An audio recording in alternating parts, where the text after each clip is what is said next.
gente casou a ideia de vários esportes num local só para que tivesse mais pessoas utilizando o espaço, para evitar os usuários que participassem do uso dessa quadra também.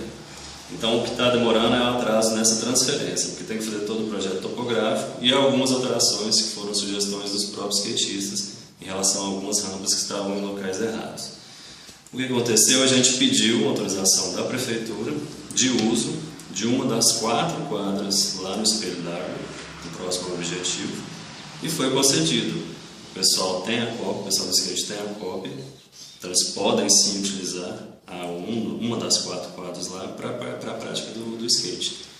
Nós ajudamos eles a colocar os obstáculos deles lá, obstáculos são particulares, são eles que fizeram com a própria verba deles.